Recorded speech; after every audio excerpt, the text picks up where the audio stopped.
신부의 웨딩드레스와 한 세트인 면사포는 결혼의 상징입니다. 면사포를 쓰다는 결혼하다와 동의어입니다.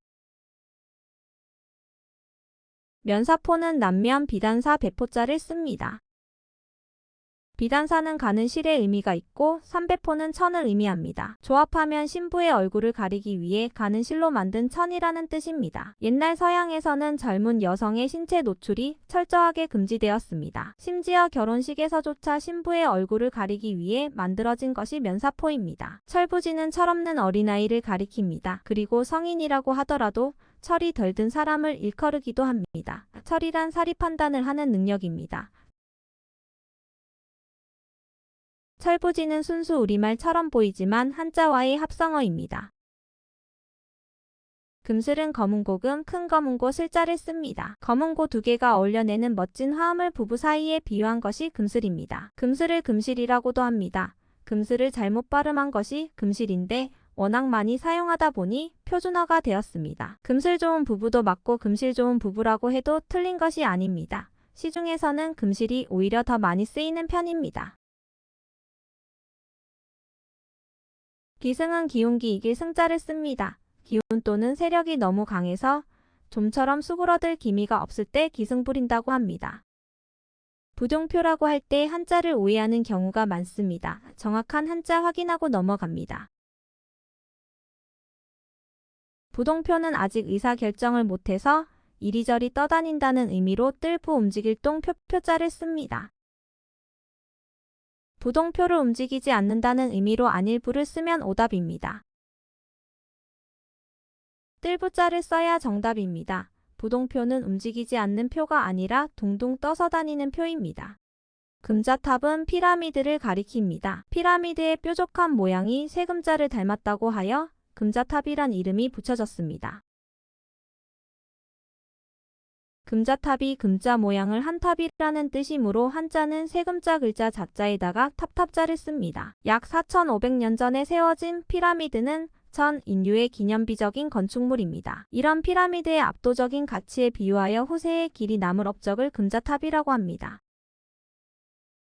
저녁 때 해가 지기 전에 햇빛을 사양이라고 합니다. 한낮에 햇빛은 강하고 직선으로 내리꽂지만 사양은 약하고 비스듬히 내비칩니다. 전성기를 한참 지나 쇠퇴기에 접어든 산업을 저무는 해에 비유한 것이 사양산업입니다. 용수철의 한자는 용용, 수염수, 세철자입니다. 용의 수염처럼 생긴 새붙이라는 의미입니다. 중세시대의 유럽에서 중국으로 용수철이 처음 들어왔는데 이때 중국 사람들이 보기에 생긴 모양이 용의 수염을 닮았다고 하여 이렇게 명명되었다고 합니다. 막역한 친구란 구체적으로 무엇을 말하는 것일까요? 한자는 없을 막거스를 역자입니다. 서로 거스릴 일이 없는 사이, 피차에 허물없이 지내는 사이가 막역한 친구 사이입니다. 생각이 조금 모자란 사람이 함부로 행동할 때 천방지축으로 날뛴다고 말합니다.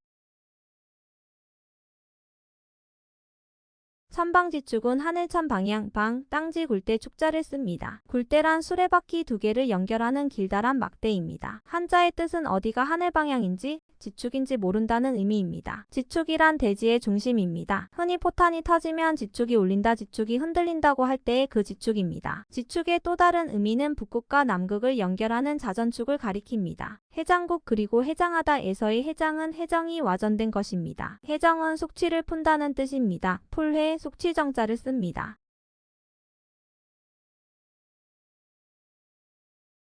해장을 당연히 장에 쌓인 주독을 풀어준다는 의미로 알고 사용하고 있습니다. 한자도 풀의 창자장자로 알고 있으며 너무 당연한 것이라 사전을 찾아볼 생각도 안 합니다. 아쉽게도 이런 단어는 아직 국어 사전에 없습니다.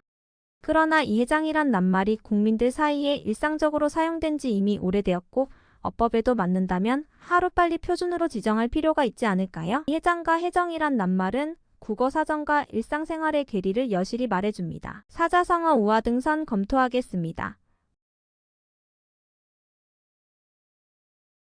우화등선은 날개우 대라 오를 등 신선 선자를 씁니다. 우화등선이란 우화와 등선의 합성어입니다. 생물학에서는 번데기가 나비가 되는 것을 우화라고 합니다. 땅에서 꿈틀대며 기어다니던 애벌레가 번데기라는 과정을 거쳐서 황골탈퇴한 후 나비가 되는 과정을 인간이 신선이 되는 것에 비유한 것이 우화등선입니다. 우화등선은 사람이 신선이 되는 것을 말하지만 갑자기 신분 상승을 한 사람을 일컬르기도 합니다. 노숙자가 갑자기 큰 회사 CEO가 됐을 때 우화등선했다고 합니다.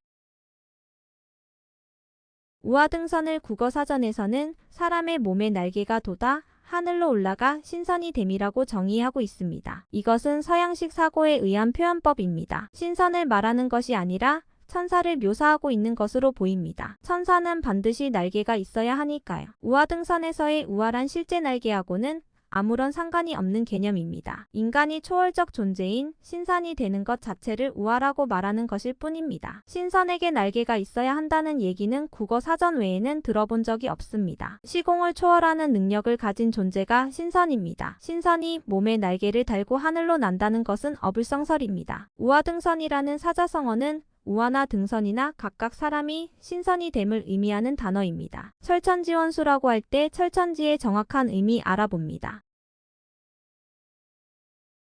철천지는 뚫을 철, 하늘천, 갈치자를 씁니다. 매친하니 하늘을 관통할 정도의 원수를 철천지 원수라고 합니다.